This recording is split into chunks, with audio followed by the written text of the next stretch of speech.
जस अपजस विधिहान।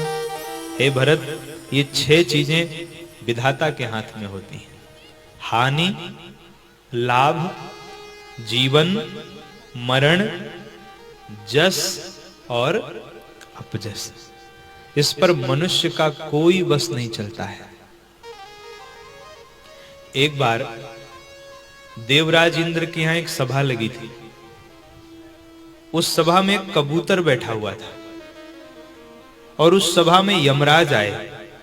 तो यमराज, जब उस कबूतर को यमराज ने देखा तो यमराज को हंसी आ गई। अब हंस करके यमराज अंदर चले गए, पर वह कबूतर परेशान हो गया। इतने में पक्षियों के राजा गरुण वहां आए। तो वह कबूतर जो है गरुण जी के पास गया और गरुण जी के पास जाके कबूतर ने कहा कि महाराज, आज यमराज हमको देख के हंसे हैं। अब मुझे बड़ा भय लग रहा है। अब यमराज किसी को देख करके अगर हंस दें, ये कितनी बड़ी बात है। तो गरुण जी ने कहा, चिंता मत करो, अगर यमराज तुमको देख के हंसे हैं तो मैं पहले तुम्हारी सुरक्षा का उपाय करूंगा और इसके पश्चात फिर मैं यमराज के पास जाकर के उनसे पूछूंगा।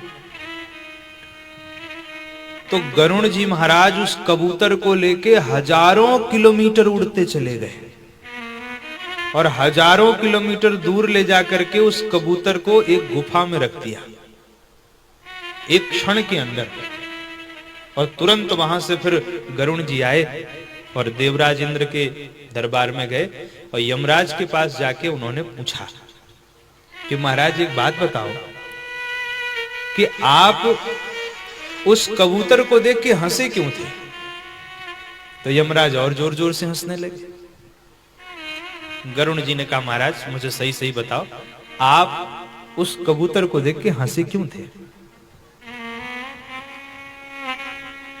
यमराज ने कहा, मैं इसलिए हंसा था कि उसकी माथे में उसके ये लिखा था कि अब से कुछ ही क्षण में इसकी मृत्यु यहां से 1000 किलोमीटर दूर एक अजगर के खाने से हो जाएगी। तो मैंने जब विधाता की लेख को पढ़ा तो मुझे हंसी आई कि आज तो विधाता का लेख झूठ हो जाएगा, पक्का है। और हो भी गया होगा अब तक, क्योंकि उस पक्षी में इतनी सामर्थ्य नहीं है कि वह 1000 किलोमीटर दूर जा सके। पर आप क्यों पूछ रहे हैं? गरुण जी ने कहा, मैं तो उसको 1000 किलोमीटर दूर ही छोड़ के आया हूं। यमराज ने कहा, कहां छोड़ के आए हो? बोले, गुफा में उसको रख के आया हूं। यमराज ने कहा, अरे महाराज भूल कर गए, वह गुफा नहीं, वह अजगर का मुख था।